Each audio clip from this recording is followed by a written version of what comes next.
Every evening, right as twilight settles over the landscape of India, millions of homes simultaneously ignite a small open flame. This is a diya. It's a simple device, a small vessel made of baked clay, holding a cotton wick suspended in natural oil.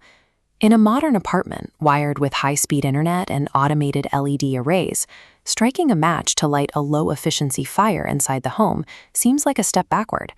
When the very first carbon filament of the early incandescent light bulb arrived, humanity rapidly abandoned gas lamps, candles, and hearths. We traded smoke and soot for clean, instant, on-demand visibility.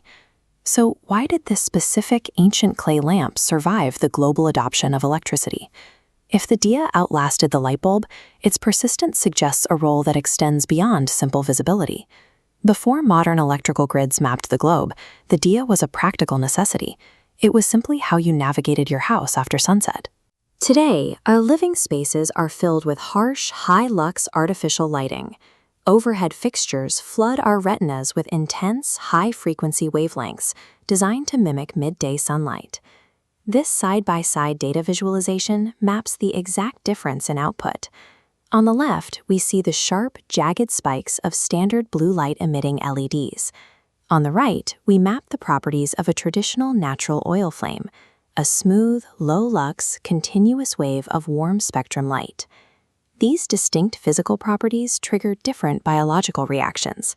The jagged spikes of artificial light keep the human nervous system on high sensory alert, while the low, continuous wave of a natural flame allows the optic nerve to signal a resting baseline to the brain.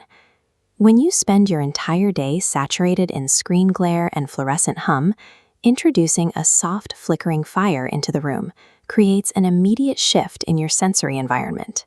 Lighting a diya actively overrides the harsh, stimulating environment of a modern room and replaces it with physical calm.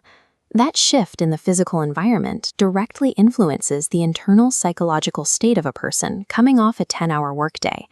This timeline graph illustrates a concept called the transition state. During the day, our stress and cortisol curves are highly erratic. When we hit sunset, our brains require a definitive external cue to stop producing those daytime stress hormones and begin a downward trajectory toward rest. The mechanics of lighting a diya demand manual focus. You roll the cotton wick, pour the oil, and strike the match. It forces an immediate reduction in your physical momentum. Completing that deliberate routine provides the exact cue the brain is looking for. It effectively signals the end of the daytime production loop and initiates the physiological cool-down phase. Contrast this physical slowdown with our modern default behavior, scrolling through a phone, which keeps the brain locked in a state of daylight stimulation. The diya establishes a deliberate boundary line, physically anchoring the internal shift from alertness to physiological recovery.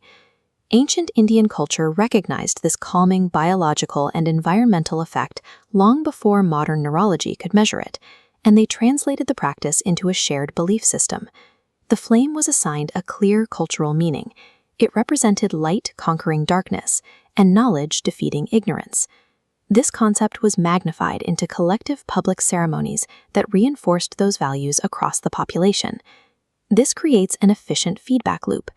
The physical act of lighting the lamp reliably produces a biological sense of peace, which validates and sustains the cultural symbolism surrounding it.